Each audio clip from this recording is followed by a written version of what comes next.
नमस्कार दोस्तों, मैं कन्हैया शर्मा एक बार फिर आपका स्वागत करता हूं और आप सभी से निवेदन करता हूं, ध्यान रखें कि जो भी यहां पे सत्संग मिलती है उसमें आप सारांश या कहीं ना कहीं हर सत्संग में कुछ ना कुछ लेके उठें। तो जो भाई अगर इसमें से जैसे कल मेरे को कुछ कॉल आए थे उनसे पहले निवेदन करूंगा, आप सभी को धन्यवाद कहूँगा क्यों आपने जो कार्य किया। और पहले तो गुरुजी को प्रणाम करता हूँ, फिर आपका विषय बताओ। गुरुजी पहले मेरी तरफ से, देखने वाले सभी दर्शकों की तरफ से आपके चरणों में दंडवत प्रणाम कर रहा हूँ। महाराज जी, जैसे कि कल जो हमने बोला था कि 5 जनों को भेजने की, लेकिन कुछ लोगों को मैंने वैसे मौखिकली बोला था, बहुत जनों ने इससे बढ़ चढ़ कर भाग लिया। आपकी जो मुहिम हमारी शुरू की थी तो बढ़ चढ़ के भाग लिया, उनको मैंने सबको धन्यवाद कहा है। और मैंने कहा गुरुजी तक आपका ये संदेश, ये सूचना जरूर दूंगा।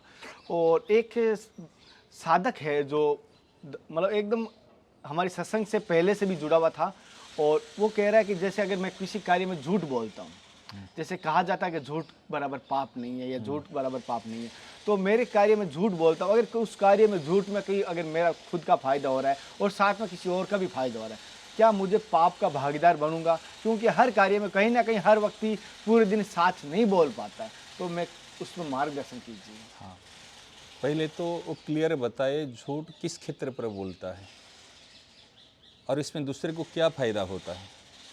अभी फायदा प्रतीत हो रहा है, फायदा लग रहा है, इसका परिणाम फायदा नहीं होगा। अच्छा, कैसे नहीं होगा?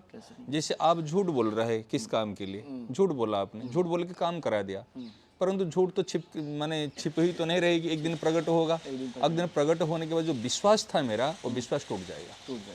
तो विश्वास टूट जाना ये अच्छी बात है या विश्वास बना रहना अच्छी बात है? बना रहना अच्छी बात। अगर विश्वास बना रहेगा तो कितने काम हो जाएगा। अभी में हम कह क्या रहे थे, जो लोग काम कर रहे थे, मैंने कहा कभी विश्वास को तोड़ना नहीं है। भले रुपया कम आ जाए, काम बरम थोड़ा सा लेट में हो जाए, लेकिन विश्वास को तोड़ना नहीं। यदि कोई भी क्षेत्र में जाए, चाहे व्यापार के क्षेत्र में कहो, नौकरी के क्षेत्र में कहो, चाहे घर परिवार के अपने व्यवहारिक जीवन में कहो, व्यक्ति जब विश्वास तोड़ देता, विश्वास कब टूटता है? जो व्यक्ति कहता कुछ और करता कुछ, भरोसा रह जाता है, ठीक है ना, तो विश्वास टूट जाता है। तो विश्वास टूटने के बाद व्यक्ति सारे व्यक्ति ऐसे बकवास करता है, ऐसे तो करेगा नहीं। जब विश्वास टूट जाता है फिर कोई बड़ी जिम्मेदारी आपको देगा नहीं। जो बड़ी जिम्मेदारी नहीं देगा तो आप कैसे प्रोग्रेस करोगे? कभी नहीं कर पाओगे। इसलिए कहता हूँ आप विश्वास को तोड़ना मत। भले धन कम हो जाए, भले और कुछ कम हो जाए, प्रारब्ध के अनुसार, भाग्य के अनुसार जो लिखा हुआ है वो आएगा आएगा आएगा, कोई रोक नहीं सकता। बिना बुलाए बिना चाहे यदि बीमारी आती है, बुखार आता है, कोई चाहता है क्या मुझे बीमारी आ जाए? ऐसे कोई एक व्यक्ति को बताओ जो बीमार नहीं पड़ा है, बताओ कोई ऐसे है क्या? बड़े बड़े योगीराज को भी देखो, जो योग साधना करते हैं, वो सारी करते हैं, बीमारी को दूर करने के लिए बीमार नहीं पड़ते। अरे कुपथ्य जन बीमारी से आप दूर हो सकते, जो प्रारब्ध जन बीमारी है उसको कैसे रोक सकते हैं? मृत्यु तो अवश्य आएगी ही आएगी ना, नहीं बताओ। मृत्यु से बढ़कर क्या दुख हो सकता है? मृत्यु से बढ़कर बीमारी क्या हो सकती है? इतने सबसे भवरोग कहते हैं, मृत्यु कहते भवरोग, वो तो आएगी। तो हम झूठ बोलकर मरेंगे क्यों? मरना है तो सच बोलकर मरेंगे। और जैसे कि कहना नहीं चाहिए, आज के टाइम में 2 चीज़ सबसे बड़ी होती है झूठ बोलने का, मैंने नोट किया वो चीज़। हाँ। एक तो ये फोन, हाँ, कि कहीं पर ये कहीं बताते हैं, पहला कारण वो झूठ माना जाएगा। बिल्कुल माना जाएगा। और जैसे हम कहते हैं कहाँ से बोल रहे हैं, आप वृंदावन में हैं, अरे अभी तो मैं घर पे हूँ, हाँ वही कि मैं अभी बाहर में हूँ, घर पे है ना बाहर में हूँ। तो अच्छा, जो व्यक्ति की आदत पड़ी जाएगी छोटी छोटी बात पर झूठ बोलने में, वो तो बड़े आगे चले कुछ नहीं कर पाएगा। अच्छा विचार करो, यदि आप कहे व्यक्ति कई बार मजबूर होता है, बहुत मजबूरी आ जाती है भाई, कोई माने बहुत बड़ा विपत्ति आ गई, आफत आ गई, जिससे माने प्राण का संकट हो, भाई मरणासन स्थिति हो, उस समय में एक बार झूठ बोल दी, बात अलग होती है, लेकिन झूठ नहीं अलग होती है। और कई बात छोटी मोटी बात, क्या कर रहा था, कहाँ गया था, अरे वो तो घूम के आया हूँ, वो गया हूँ, फालतू के, ना इसमें आपका लाभ है ना मेरा लाभ है। यदि मैं सच बताया उसमें तो क्या हानि हो जाएगी? चलते फिरते व्यक्ति एक झूठ बोलने की आदत हो जाती, वो आदत धीरे धीरे धीरे धीरे वो आदत क्या होती है ना, बड़ी आदत में परिवर्तित हो जाती है। तो फिर आगे चल कर बहुत बड़ा नुकसान हो जाती है उसमें। तो इसलिए झूठ बोलने की आदतें नहीं रखनी चाहिए। अगर शास्त्र में बात आई है, जैसे पत्नी के साथ में बात कर, भागवत में बात आई है जैसे कृष्ण भगवान और रुक्मिणी जी के साथ में जो गृहस्थ जीवन यापन करते हैं, उस समय कई बार रुक्मिणी जी को कहे, अरे आपको तो मेरे से कैसे प्रेम हो गया, आप तो ऐसे ही ऐसे, मैंने अनेक प्रकार की विनोदपूर्ण बात कही। विनोदपूर्ण बात कहते कहते वो मूर्छित हो गई उसी समय। फिर उनको चेत कराए, फिर अरे मैं तो इसे मजाक से बात कर रहा था। पति पत्नी के साथ में एक मजाक की बात उनको पता चल मजाक कर रहे हैं, और ऐसे आप मजाक करो, ऐसे झूठ बोलो जो कि वो माने परेशान हो जाए। एक व्यक्ति ने, एक लड़का ने, बीती हुई बात बता रहा हूँ, ऐसे उनको जैसे 12 का रिजल्ट आने वाला था, उनको बोर्ड एग्जाम के रिजल्ट, लड़का बहुत माने अच्छा पढ़ाई करता था और उनको रिजल्ट भी बढ़िया है, टॉपर था ये बच्चा। दोस्त के साथ पहले गया स्कूल में, अरे तू रिजल्ट देख लिया? हाँ देख ही दिया। इनका कहा हाँ देख लिया। क्या मेरा रिजल्ट? अरे तुम तो गया हे टॉपर, उनको कह दिया चलते फिरते तो गया, तू तो फेल है। और ऐसा कहते उनको दिमाग में, अरे मैं फेल हो गया, मैं कैसे घर पे जाऊं? और गया वो स्कूल के जो अपने ऊपर गया, छत पे गया, वहां से कूद गया। मैं कैसे पिताजी को मुंह दिखाऊं? फिर जब देखा गया, अरे ये तो टॉपर बच्चा है। लेकिन कई बार ऐसी होती है ना, हम मजाक में दूसरे का प्राण भी चला जाता है। ऐसे मजाक को नहीं है जैसे दूसरा रोने लग जाए। मित्र में कई बार मजाक करते हैं, जैसे आपको भी हंसी आए, मुझे भी हंसी आए, दोनों प्रसन्न हो रहे, ये मजाक तो सही है। और मैं मजाक करूं, आप रोते रहोगे, ये कौन सी मजाक है? पत्नी के साथ कई बार मजाक करते, वो दुखी होकर टेंशन में आ जाए, बिस्तर पकड़ ले, ये कौन सी मजाक है? झूठ इतनी है, माने पत्नी के साथ में, मित्र के साथ में। और कहीं पर अगर जैसे कोई गाय की कोई वध हो रहा है, कोई ब्राह्मण की हत्या हो रही है, कोई पर प्राण संकट के समय, अगर प्राण संकट के समय किसी को बचाने के लिए झूठ बोल के अगर उनका प्राण बचा देते हो, आपकी नियत नहीं झूठ बोलने की, केवल उनको बचाने के लिए अगर इस संकट में बोलते हो, तो झूठ को झूठ नहीं माना जाएगा, क्योंकि आपकी नियत सही है, आपका भाव सही है। परंतु जहां पर झूठ बोलते हो अपने स्वार्थ के लिए, अपने सुख के लिए, अपने उदर पूर्ति के लिए, वहां पर आपको झूठ का पाप अवश्य भोगना पड़ेगा। असत्य समन ही पातक पुंजा। मतलब ये हो गया गुरुजी महाराज जी, जैसे कि झूठ एक परिस्थिति देख के बदलता है। हाँ बिल्कुल। आपको और एक घटना बता रहा हूं आपको, झूठ भी सच होता है। हाँ वो भी मैं देख रहा और सच भी झूठ हो जाता है। मैंने ये सच बोलने वाला भी नरक में जाता है, हाँ। और झूठ बोलने वाला बाजी वैकुंठ धाम में पहुंचता। हाँ। एक घटना सुना रहा हूं आपको। एक संत एक जंगल में कुटी बना के भजन कर रहे थे। बचपन से कभी झूठ नहीं बोला है। जो देखा, जो सुना, झूठ सच किसको कहते हैं? देखी हुई, सुनी हुई और सोची हुई बात ज्यों की त्यों कहना, उसके नाम है सत्य। जो देखा आपने, जो सुना आपने और जो सोचा आपने, अंदर में जो बात चल रही है, ज्यों की त्यों, उसमें ना मिलाना है ना घटाना है। इसको ज्यों की त्यों अपने सामने में प्रकट करना, उसको कहते सत्य। सत्य। हम कुछ सोच रहे हैं और कुछ बोल रहे हैं, हाँ तो ये सत्य नहीं होता है। वो झूठ होता काय, मन और वचन से सत्य बोलना है। वचन भी हो, मन भी हो और काय भी, शरीर भी हो, इनसे सत्य बोलना है। इस बात रही थी। संत भजन करते थे, कभी जीवन में असत्य नहीं बोला। उनके जीवन में बात बैठी गई थी, असत्य समन ही पातक पुंजा। असत्य के समान कोई पाप नहीं होता, इसलिए मैं पाप नहीं करूंगा। उनको लोग सत्यवादी नाम से पुकारते थे। अरे सत्यवादी महाराज, अरे सत्यवादी महाराज। श्रद्धेय सेठ जी को भी लोग कहते थे, कोई अगर कोई झूठ नहीं बोलता, अरे मैं झूठ नहीं बोल रहा हूँ, तो लोग कहते थे तू क्या सेठ जी बन गया है, तो जयदयाल बन गया है क्या? मतलब जयदयाल जी जो थे वो कभी झूठ नहीं बोलते थे। सेठ जी, उनके नाम से लोग दूसरे को उल्हाना देते ना, देते थे, अरे तू क्या ऐसे बन गया है क्या? कभी कभी कहते हैं राजा हरिश्चंद्र क्या तुम? हाँ हरिश्चंद्र बन गया क्या? तो इससे तू क्या सेठ जी बन गया क्या? मतलब जैसे वो झूठ नहीं बोलते थे, क्या तू झूठ नहीं बोलता है क्या? इस प्रकार लोग कहते। तो उनका नाम सत्यवादी था। पगडंडी रास्ता थी उसमें जाने की, इस पगडंडी। तो उस समय में एक नवदंपति जिनकी शादी हो चुकी थी, वो जैसे गुणा कहते हैं ना, क्या बोलते, जो दो बार दूसरी बार जो लेके आते हैं, पति गए थे उनको लेके आ रहा था। वो माने आभूषण से लदी हुई थी, बिल्कुल शरीर में पूरे आभूषण उनके सारे थे। दोनों पति पत्नी आ रहे, हाथ पकड़े के दोनों बात करते करते आ रहे। पीछे से कुछ उन बदमाश लोगों ने उनको पीछा किया, लुटेरों ने। हाँ लुटेरों ने देखा, भाई ये तो ऐसे जा रहे, उनको हम लूट लेंगे। आते आते वहां से जो कुटिया के पास से दो रास्ता ऐसे जा रहे, एक इधर एक इधर, एक बाएं दाएं, ऐसे पूर्व पश्चिम होके दो रास्ता जा रहे मन। तो उस समय में जब आके पहुंचे, उन्होंने देखे ये लोग ने इधर गए ना इधर गए। उनको कुछ कन्फ्यूजन हुआ जो लुटेरों को। उन्होंने जो संत की कुटिया थी उसमें संतों को पूछे, कहे महाराज जी प्रणाम, ये जो लोगों ने गए अभी दोनों पति पत्नी, वो किधर होकर गए? उनके हाथ में फारसा है, चक्कू है और बदमाश है। उनको संतों को बिल्कुल जानकारी हो गई, जानकारी है भाई दोनों इस पे मारने के लिए जाएंगे, मार लेंगे। वो अभी धर्म संकट में पड़ गया, मैं क्या बोलूं, इनको सच बताऊं या नहीं बताऊं? मन में विचार आया, अरे सच बता दूंगा तो ये तो बदमाश लोग है, लुटेरे है, मार देंगे, दोनों के तो प्राण चले जाएगा। फिर कहते अगर मैं झूठ बोले मेरा व्रत नष्ट हो जाएगा, मुझे पाप लगेगा। असत्य सम नहीं पातक पूंजा, इसके समान कोई पाप नहीं। मरने जीने तो संसार की ये बात तो चलती रहती, कौन सी बड़ी बात है, लोग जन्मते और मरते हैं। ये सोचकर उन्होंने कहा, उन्होंने कह दिया, बोल दिया कि इधर इस रास्ते में गए, यूं अंगुली दिखाई कि इस रास्ते में गए। और जैसे इस रास्ते में गए कहे और गए पीछे से, और उन्होंने दोनों को माने लूट लिया और उनको मारा भी है, सारी चीज दोनों को मार दिए, प्राण दोनों के चला गया। वहीं पर लाश को, डेड बॉडी को वहीं पर फेंक दिया जंगल में। जब इस संतों का, तब से उनके मन में ग्लानि हो रही है।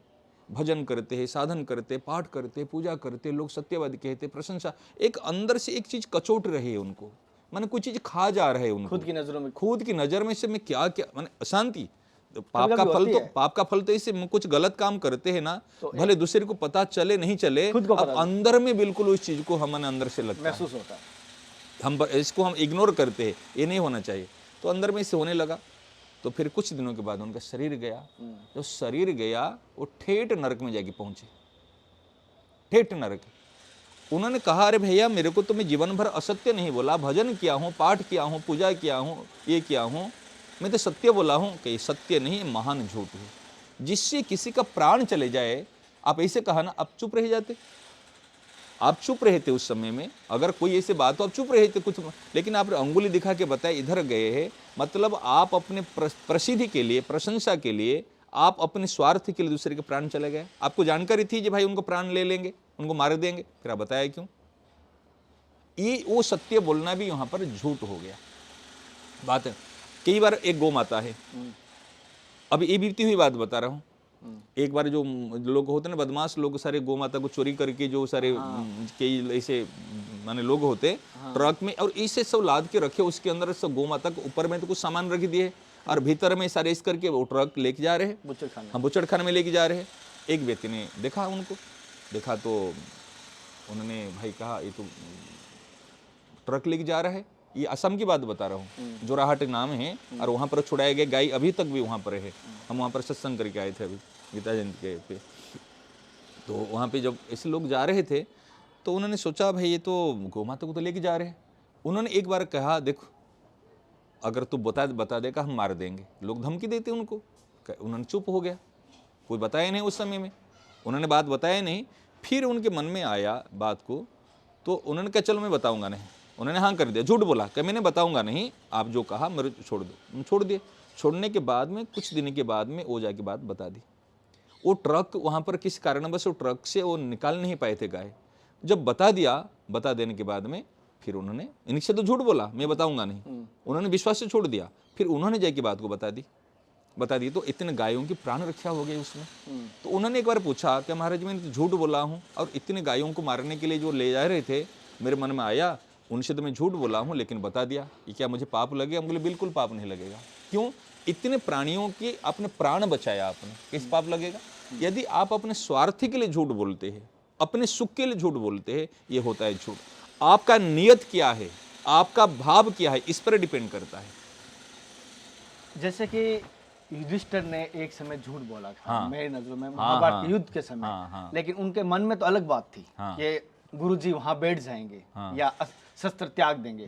अश्वत्थामा का जब बोला गया, हालांकि असलियत में मारा गया हाथी था। हाँ, वो बात मैं सुना रहा हूँ, आप जो कह रहे हैं, जो आप झूठ बोले थे उसको भी क्लियर करता हूँ। जैसे महाभारत की युद्ध चल रहा है, ठीक है ना, उस समय में भीष्म पितामह उस समय में सरसैया पर थे। भीष्म पितामह आउट, मतलब प्ले में आउट हो चुके थे, उनको सरसैया पर। द्रोणाचार्य जी है, ठीक है, और द्रोणाचार्य जी के पुत्र है अश्वत्थामा। और द्रोणाचार्य जी के इतने बड़े धनुर्धारी, बड़े वीर है, और सबके गुरु है, सबको सिखाए। द्रोणाचार्य जब तक है तब तक कोई कुछ नहीं कर पाएगा, परंतु इनके एक कमजोरी है, उनके पुत्र में ममता ज्यादा है। ममता ज्यादा है। वो कहते अगर अश्वत्थामा कुछ हो जाएगा मैं फिर धनुष नहीं उठाऊंगा, फिर मैं युद्ध नहीं करूंगा। तो ठाकुर जी ने सोचा यही तो प्लस पॉइंट है, उनको तो इसमें हमको जो कमजोर है उसको पकड़ना है। तो उस समय में इतने योद्धा मर चुके थे, तो ठाकुर जी ने क्या किए, एक अश्वत्थामा नाम के हाथी था, उनका नाम था अश्वत्थामा। सत्य। तो उन्होंने वो हाथी को, भीमसेन ने हाथी को मारा। भीम ने मारा। भीम ने जब हाथी को मार दिया, मारने के बाद में उन्होंने कहा जे भाई तुम जोर से ये बताना ये अश्वत्थामा मारा गया, अश्वत्थामा मारा गया। और जब मारा गया सोचिए द्रोणाचार्य जी को पता चलेगा तो उस समय में वो शस्त्र छोड़ देंगे। परंतु द्रोणाचार्य जैसे थे वो किसके ऊपर विश्वास नहीं करते थे, एक जितना भगवान के ऊपर विश्वास करते थे ना पांडवों पर विश्वास, पांडव पर केवल युधिष्ठिर महाराज जी के ऊपर विश्वास थे सभी, क्योंकि युधिष्ठिर महाराज ऐसे है, वो उनका नाम है अजात शत्रु, उन्हीं के जीवन में कोई शत्रु नहीं था, कोई भी नहीं था। वो दुर्योधन को दुर्योधन नहीं कहते थे, दुर्योधन को सूर्योधन नाम से बुलाते थे, माने दु माने खराब, सु माने अच्छा, दुर्योधन को भी सूर्यधन कहते थे। इतने माने अजात शत्रु थे और सत्यवादी थे, धर्मराज थे। उनको द्रोणाचार्य जी ने पूछा कि यदि युधिष्ठिर कह देगा तो मैं मान लूंगा। बात रही शर्तें थी ने और किसकी बात विश्वास नहीं है, तो तुरंत पहुंच गए, नटखट लीलाधारी पहुंच गए बड़े भैया के पास में कि बड़े भैया आपको तो बोलना है अश्वत्थामा हत। वो खुजली करने लगे माथे पे, कही क्या बोला रहे वासुदेव, तुम क्या कह रहे हो, तुम धर्म के संस्थापक हो, धर्म को जानने वाले हैं और मुझे से झूठ बोला रहे हो। सत्य। जे भाई मेरे को कहो जे भाई अश्वत्थामा हत, मैं कैसे कह दूं कि भैया मैं कह रहा हूं ना, आप कह दो, मैं कह रहा हूं आप कह दो, उसमें ये अश्वत्थामा मर गया हमारा काम बन जाएगा, धर्म का रक्षा होगा, ये धर्म ही है। धर्म की परिभाषा और कर्म की परिभाषा बड़ी गहन होती है। धर्म ना गहन, कर्मो ना गहन गति, कर्म और धर्म को लोग तुरंत पहचान नहीं पाएंगे, इसका अलग से। हाँ, तो कहे आप कह दो। तो बड़े कह रहे मानो या नहीं मानो, उन्हें इनको शास्त्र ज्ञान भी है और भगवान की बात भी, दोनों बातों की उन्होंने कंपेयर किया, मैं क्या करूं, बात नहीं मानो ये उचित नहीं है और बात मानो ये भी उचित नहीं है। उन्होंने थोड़ी सी बुद्धि लगाई। कौन? युधिष्ठिर महाराज ने उन्होंने कहा जे भाई चलो, अब ठाकुर जी को तो अंतर्यामी है, अंतर की बात तो पता चलती है। जैसे उन्होंने कहा जे अश्वत्थामा हत, मन अश्वत्थामा मर गया, और मर गए कि उन्होंने धीरे से बोल रहे उस समय में नरोवा गुंजर, उस समय में मतलब नर नहीं है, गुंजर हाथी मर गया। वो इतना कहने से, अश्वत्थामा हत तो जोर बोला था, और नरोवा गुंजर कहते समय वो नगड़ा बजा दिया। तो क्या तुम अगर चालाकी करते तो हमको भी अंतर्यामी है तो मुझे भी पता है, वो नगड़ा बजा दिया उस समय। और उस बात इनको द्रोणाचार्य जी को सुनाई नहीं पड़ी, परंतु उन्होंने कह दिया नरोवा गुंजर। ठाकुर जी को बात अच्छी नहीं लगी। यदि मेरे पर विश्वास है, मुझे तुम भगवान मानते हो, मैं जैसे कहा तुम ऐसे कर लेना चाहिए। यदि आपको बता रहे, यदि उन्होंने नरोवा गुंजर नहीं कहते युधिष्ठिर महाराज जी, तो उनको नरक दिखना नहीं पड़ता। क्यों? क्योंकि ये अपनी तरह से तो झूठ नहीं बोले ना, भगवान ने कहा, उनकी आज्ञा के पालन किए। अर्जुन ने भी भगवान की आज्ञा को पालन किया था, अर्जुन को भी भगवान ने आज्ञा दी। जब कर्ण था उस समय में, कर्ण का रथ की पहिया धस गया था, उनके हाथ में शस्त्र नहीं थे, और उसी समय में भगवान के अर्जुन के रथ में बैठे हुए जब कर्ण बाण लगाता था तो अर्जुन के रथ 2 हाथ चिरक जाता था। उस समय में कहते वाह क्या योद्धा, ऐसे भगवान कहते थे। और अर्जुन जब बाण मारता था उस समय कुछ नहीं बोलते थे, क्योंकि भगवान जहां पर बैठे हुए हैं और ध्वजा में हनुमान जी और इसमें खुद वासुदेव जो कि बैठे हुए, और अर्जुन जैसे रथी, भगवान जैसे सारथी, फिर भी अगर वो योद्धा से बाण मारते तो 2 हाथ चिरक जाता, कि कम बड़ा महारथी है क्या, धनुर्धर है क्या? तो उस समय में बा करके भगवान से कहते थे। लेकिन अर्जुन जब मारता था कुछ नहीं कहते थे। जैसे उनका रथ पहिया धस गया था, उस समय ये कर्ण कह रहा है कि अर्जुन रुक जा, तुझे शस्त्र ज्ञान भी जानकारी है और शास्त्र ज्ञान भी जानकारी है। जिनके हाथ में अस्त्र नहीं है, शस्त्र नहीं, निशस्त्र के ऊपर में कभी प्रहार करना उचित नहीं। अर्जुन कहा बिल्कुल सही है। भगवान कहते अर्जुन चला बाण। उस समय में अर्जुन ये भी जानता है, मैं बाण अगर चलाऊं किसी निशस्त्र महारथी के ऊपर बाण चलाना, ये तो शास्त्र की आज्ञा नहीं है, परंतु भगवान कह रहे बाण चलाओ। क्योंकि अर्जुन ने पहले कह दिया था के नष्ट मोह स्मृति लब्धा तत्प्रसादात मयाच्युत के स्थितोस्मि गत संदेह करिष्ये वचनम तब। मैं स्थितोस्मि, अपने आप में स्थित हो गया हूँ, मेरा संदेह दूर हो गया, करूँगा क्या कि करिष्ये वचनम तब, मैं आपकी आज्ञा का पालन करूँगा। तो आज्ञा की पालन करूँगा जब शर्त उन्होंने कह दिया था, तो फिर क्या, कल चलाओ बाण। उन्होंने किंतु परंतु अगर मगर कुछ नहीं सोचा, बाण मारा। इसलिए यदि युधिष्ठिर महाराज उस समय में कह देते, हाँ आपने कहा ना वासुदेव अश्वत्थामा हत, फिर अपने बुद्धि नहीं लगाते। अपनी बुद्धि कभी भगवान की वाणी में और संतों की वाणी में अपनी बुद्धि नहीं लगानी है। तीन जगह पर अपनी बुद्धि नहीं लगानी। एक माता पिता जो कह देते उनकी बात में कभी अपनी बुद्धि नहीं लगानी है। दूसरी बात है अपने माता, एक नंबर माता, दो नंबर पिता, और तीन नंबर हमारे सच्चे हितैषी। सच्चे हितैषी कौन होते? इनको गुरु मान लो। गुरु मतलब शरीर के गुरु नहीं है केवल, इसे गुरु रूप से कितने को वर्ण कर लेते। केवल जो आपका सच्चा हित चाहता है, आपको परमात्मा से मिलाना चाहता है, कभी जीवन में आपको दुख नहीं आए वो चाहता है। इसी जो सच्चे हितैषी किसी भी भेष में हो, उनकी बात में बुद्धि नहीं लगानी।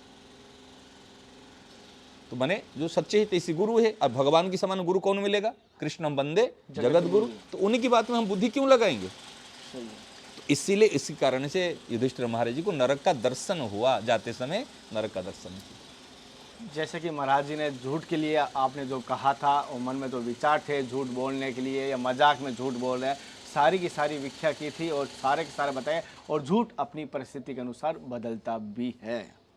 केवल देखिए, ये ध्यान रखें ना, आपके नियत क्या है, आपका भाव क्या है। भाव के अनुसार लाभ होता है। यदि परहित की भावना है वो होगा धर्म, यदि स्वसुख की भावना है वो हो जाएगा अधर्म। इसलिए इस बात को विचार करके उस समय में आप कर सकते हैं।